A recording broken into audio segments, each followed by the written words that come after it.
congruence patterns. You'll see kind of the list of them right here. And we're going to talk through what each of these patterns represents. And it's just a way to show that when you have two triangles congruent. So if I have these two triangles and the markings that I have on them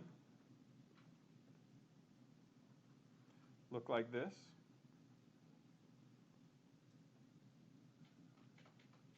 Okay, so if we're looking at something like this, you don't need all three pairs of angles and all three pairs of sides to be congruent in order to guarantee that you're dealing with a pair of congruent triangles. Okay, this sequence of patterns right here that we're going to go through today are all possibilities that if you have these limited three elements, then you can state that the triangles are congruent based on the pattern of those elements. Okay, so the first pattern that we're going to talk about is the pattern that has to do with two pair of sides, corresponding sides being congruent. Okay, and that pattern is called side angle side congruence, or SAS is the abbreviation. Okay, and this is from section 5.3. And what it says, or what it states, is that if you have two sides of one triangle and the included angle between them,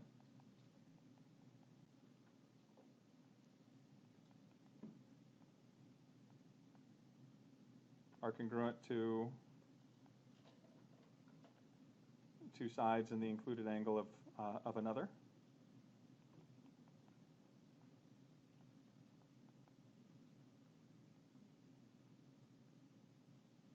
then that's enough to show that these triangles are congruent. Okay, so this pattern of SAS, or two sides and an included angle, will guarantee that your triangles are congruent. You don't need all six pairs of information. So when I look at these two triangles given here, I have a side with one tick mark, a side with one tick mark, a side with two tick marks, a corresponding side with two tick marks, and then I have this angle with one tick mark and the angle with one tick mark. These are all corresponding parts. They all fit into the same part. And when you look at these two sides, the angle falls right between it. It's right in the middle of each of these. And so the pattern that demonstrates that these are congruent triangles are two sides with the angle between those two sides, which is the SAS pattern. Okay, so what you're going to be asked to do here is to identify congruent statements based on the images and the labeling of those images, those triangles. And so if you look at this triangle PQR, and we want to state what is the congruence pattern based on this pattern of SAS, P is the angle opposite the side with one tick mark. So on the other triangle, the angle opposite the side with one tick mark is T. Q is the angle opposite two tick marks. So the angle opposite two tick marks in the other triangle is S. And then finally, R is the angle with the one tick mark. That corresponds to V, the angle with one tick mark. And so what you would have right here is the congruent statement that we have included with the pattern SAS being the justification for that. All right, so let's take a look at this first example. Again, I'll talk you through it, and then we'll kind of move from there. So here, when you look at this diagram and you're being asked to find what congruence pattern will give you congruent triangles here. So we have one pair of sides that are congruent. Okay? We have a shared side here. Side CA is shared between these two triangles. So that's also a side that's congruent to both of them.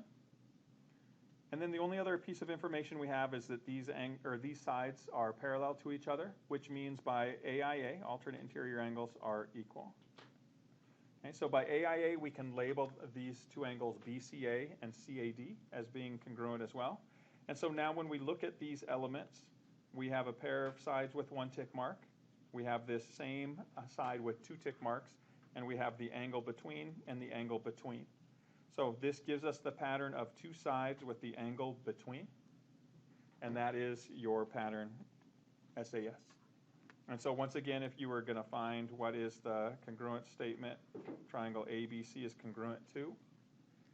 A is the angle opposite one tick mark. That corresponds to C. B is the angle opposite 2 tick marks. That corresponds to D. And finally, C is the angle with 1 tick mark. That corresponds to A. And so if you were being asked, this would be your congruent statement. This problem's not going to ask you, but I am on the notes here so that you can see how the parts correspond. All right, so try the second example on your own and do the same thing. Identify the pattern based on the given information, and then write a congruent statement for those 2 triangles, please.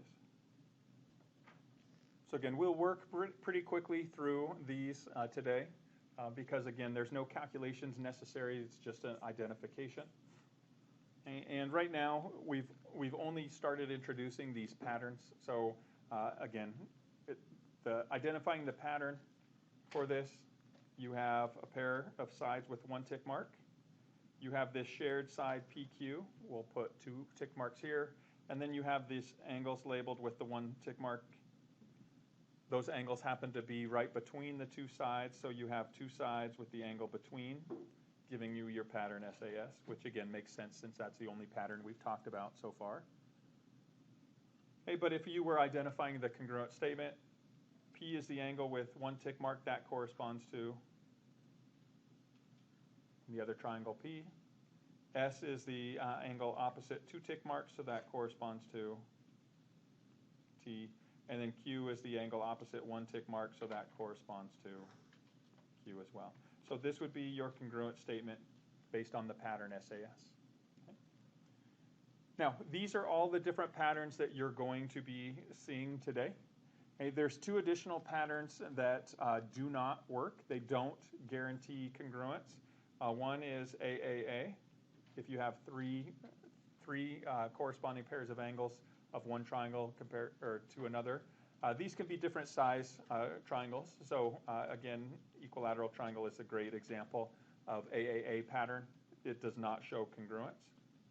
And then the other pattern that doesn't show is SSA. And we may talk a little bit later about this when we talk about the law of sines. But the SSA pattern is another pattern that does not generally work. The only time this works is if it's in a right triangle. But for the most part, the pattern itself, SSA, does not. All right. So 5.3 was just introducing that pattern, side angle side. 5.4 was isosceles and equilateral triangles, but so we're going to jump to 5.5. And this is our second pattern. This one also involves 2 pair of sides, but as well as the third pair of sides as well. So this is the SSS pattern, or side, side, side congruence. And what this pattern says that if all 3 sides of one triangle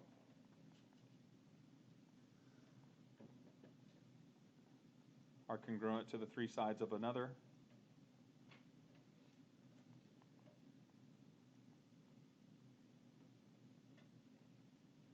then that's enough to show that the 2 triangles are congruent.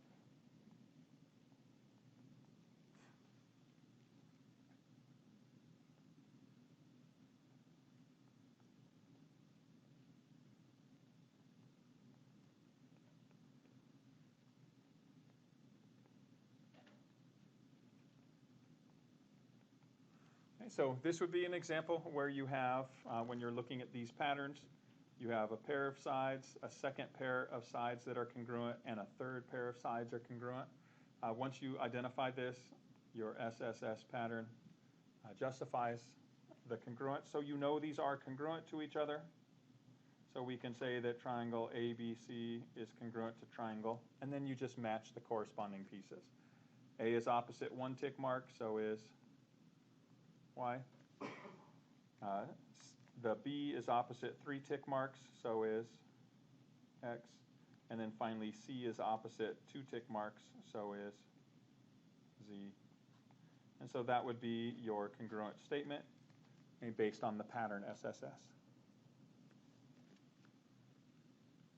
All right, so for these 2 examples down here, identify both the pattern and the congruent statement to finish each of these.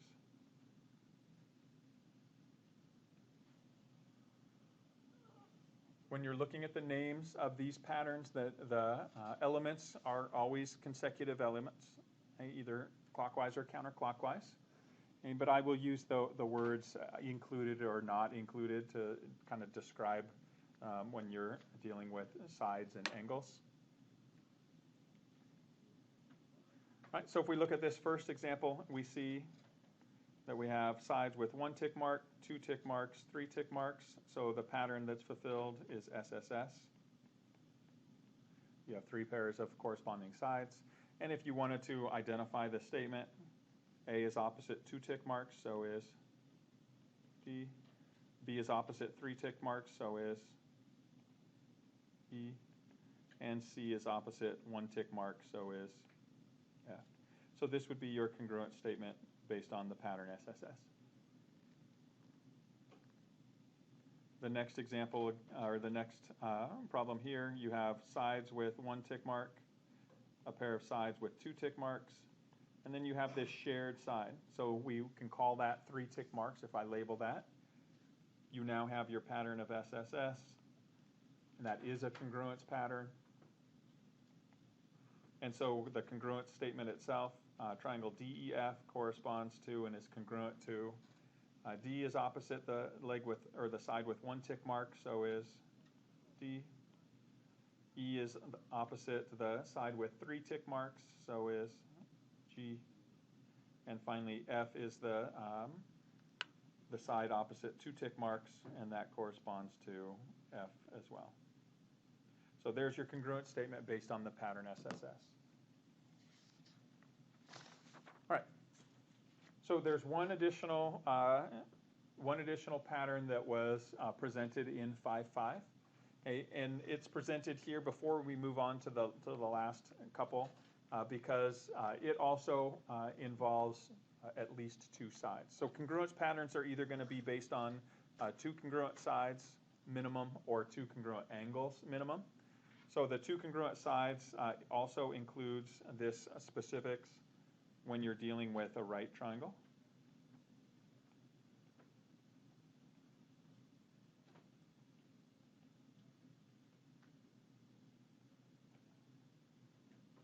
Right, and the pattern is called HL, or hypotenuse leg congruence. And what this says is that if the hypotenuse, which I'm going to abbreviate, just hypot, if the hypotenuse and leg of one right triangle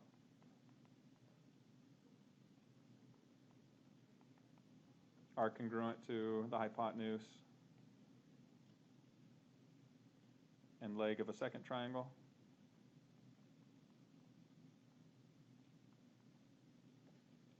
then that's enough to show that the triangles are congruent. Okay, so this is HL, hypotenuse leg.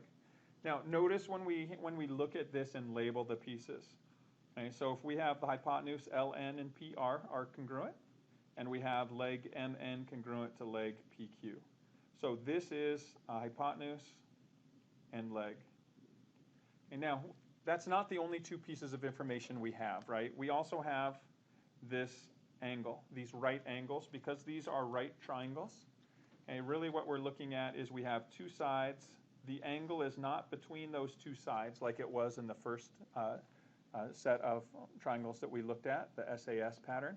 This one, the angle is not. So SSA is not a congruence pattern. However, when it's a right triangle, the H and the L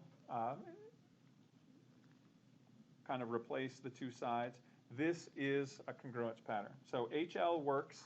SSA, if it's a non-right triangle, then this pattern would not work. But the fact that it's a right triangle means that it will. And so if we took this triangle LMN, that would be congruent to L is opposite the leg with 1 tick mark, so is R. M is the right triangle, or the right angle, so is Q, and then N is the leg, or is the angle opposite the unlabeled leg, the leg with no tick marks. That corresponds to P. So this would be your congruent statement based on hypotenuse leg in this sample. All right, so try these 2 questions here, again, identify the pattern that gives you congruence of triangles. And if you would, I'll kind of write the first one, but finish each congruent statement as well, please. All right. So again, as you are trying to identify these, the first thing you should notice, you're dealing with right triangles. Okay? You have a corresponding hypotenuse and corresponding legs. So HL will work. So HL is the justification, hypotenuse leg. These are congruent triangles. And so if you were to identify the statement for this, angle A is opposite the leg with no tick marks, so is F. B is the right angle, so is E. And C is the angle opposite the side with one tick mark, so is D. And so this would be your congruent statement based on hypotenuse leg. Second example, same thing. You see you're dealing with right triangles. You have the corresponding hypotenuse, and you have this leg that is shared between the two triangles.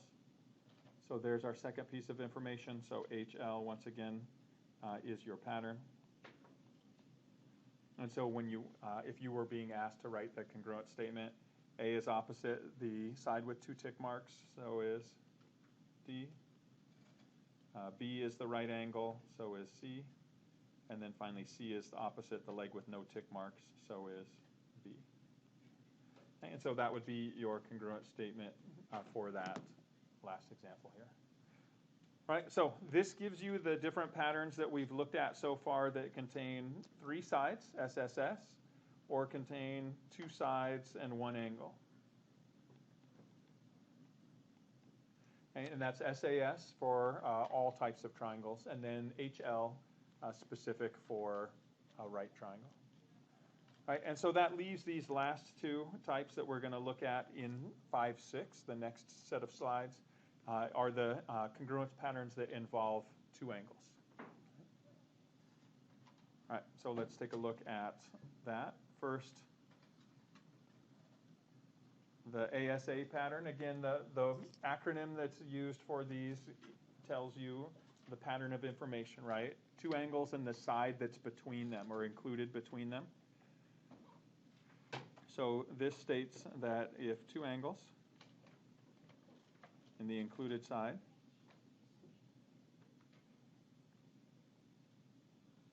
of one triangle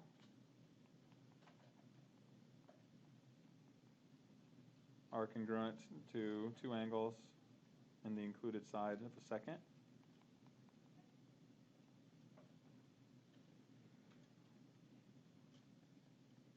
then that's enough to show that the triangles are congruent.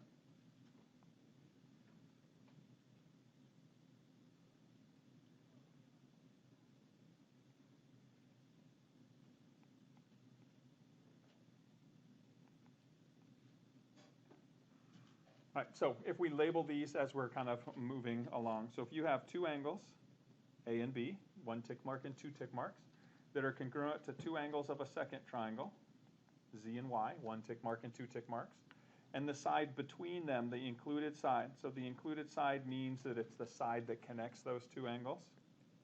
If those were also marked as being equal, then that is your ASA pattern. You have two angles, the side is between them, and so that's ASA. And if you're looking at the labeling here, triangle ABC, A is the angle with one tick mark, so is Z. B is the angle with two tick marks, so is Y. And then C is the angle opposite the side with one tick mark, so is X.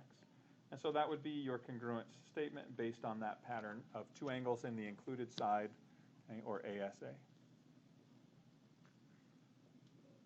All right, so once again, see if you can find the pattern and the statement for each of these pairs of triangles. So once again, when you're finding the congruence of triangles, you don't need to find all 6 or all 3 pairs of angles and all 3 pairs of sides. Okay, you find a specific pair of 3 or 3 pairs of elements that are congruent, and if it fits one of these 6 patterns or 5 patterns that you have right here, then you know that the triangles are congruent, which would then mean that they're equal in all respects, right? The definition of congruence, equal in all respects. So if these three elements are congruent, then that means that all possible measurements between the two triangles are also congruent, which is one of the things that we'll kind of extend this into when we talk about the proofs for this. All right, so if we look at the first example here, we have our angles A and D. So we do notice that these are right triangles. Okay? So HL might be in play for something like this. Okay? But we do have a pair of angles. We have this pair of sides right here with one tick mark. Okay, so the only patterns that we could possibly use here would be maybe SAS. So look to see, are there any other indications of side lengths, especially in the pattern where it would be the sides that would form SAS, which would be ED and AB. No, there's nothing that says those are equal. So let's look at the angle that would give us the ASA pattern. So these two angles here. Is there anything that tells us that those two angles are equal? What kind of angles are these? They are vertical angles, which are equal. So what we have is we have this pair of angles with the side between them being congruent. That is a pattern ASA. And so that's the pattern that we'll use here. We can write our statement by looking, A is the right angle that corresponds to D. B is the angle opposite two tick marks, or opposite this, the side with the one tick mark. And that corresponds to E. And then finally, C is the angle with the one tick mark. That corresponds to C in the other triangle as well. So by ASA, we get our congruence of these triangles. Okay, and the final example, again, same idea. When we look at these with the labeled pieces of information, we have two pair of angles, A and A. The side that are congruent are between those angles. They connects the two angles. So we write the side in between. So ASA is the pattern. And if we write the statement, F is the angle with one tick mark, that corresponds to L. G is the angle with two tick marks, that corresponds to M. H is the angle with no tick marks, that corresponds to N. And so that would be your congruence, and the pattern, again, was ASA. All right, so this leaves us with one final pattern to look at that also includes two angles and a side. And that is, what if the side's not the side that's included between the angles? What if it's opposite one of the angles? And so that's our final relationship. AAS. You can also see it written as SAA. Those are the same thing.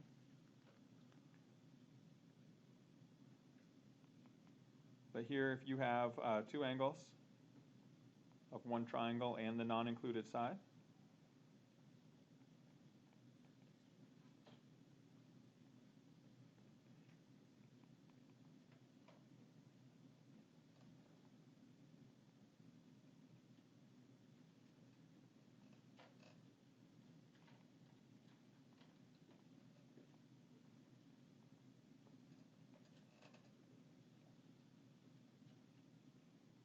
and so notice the way that I wrote this here. So if you have two angles and a non-included side of one triangle are congruent to two angles and the corresponding non-included side of another,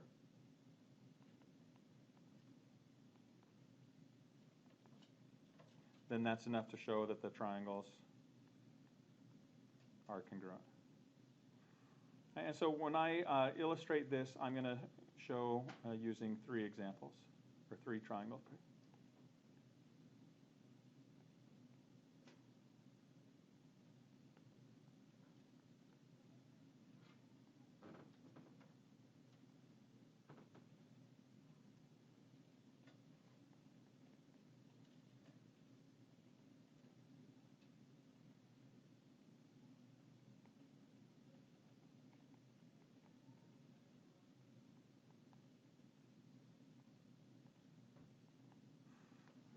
So notice when we're looking at these triangle pairings here, or these triangles, we look to see, do we have the corresponding elements. So in each of these triangles, so in each of these triangles, we have an angle with 1 tick mark. We have an angle with 2 tick marks. And we have a side with 2 tick marks. So that's consistent with all of these. In order for this pattern to hold true, we need 2 angles where the side is not included between those angles. Also, that's true in all of these. But they need to correspond. So notice here, the side of 2 tick marks is opposite the angle with 1.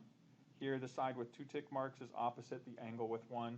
And here, the side with 2 tick marks is opposite the angle with 2. Okay, so do you notice how this triangle ABC does not have the same corresponding pieces? They're not arranged the same way. Okay?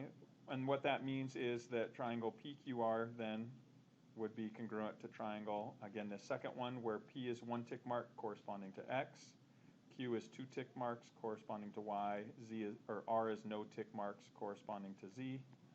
And so that would be your congruent statement by AAS or SAA. Either of those would work. Okay, looking at that. This one right here, again, it has all the same elements. They're just not in the same corresponding position. So there's not enough information to say that that would be a congruent triangle. All right, so that's, again, once you start looking at these, you're going to have all of these possibilities kind of put into play. Okay, so look at them carefully. I want you to see if you can answer these last 2 questions here, including filling out the rest of the congruent statements that I put.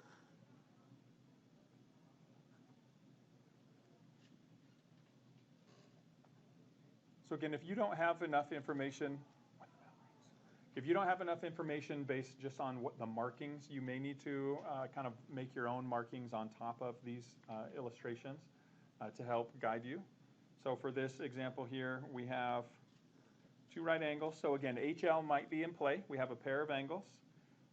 We have this shared side GH. So that is common to both. And so the only other thing, there's no other pattern, or if we have a pattern of 2 legs being the same, we could use HL. Remember, these arrows represent that those are parallel lines, and parallel lines would indicate that these alternate interior angles are equal. So we could label the AIAs, the alternate interior angles. And so now what we have is a second pair of angles that are equal. So we have 2 angles and a side. We need to determine, is this ASA or AAS? Is this side between the 2, or does this side fall between the 2 angles? Here's between the 2 angles, here's between the 2 angles. No, we don't have the side between them, so that means it's opposite one of them, giving us the pattern of AAS.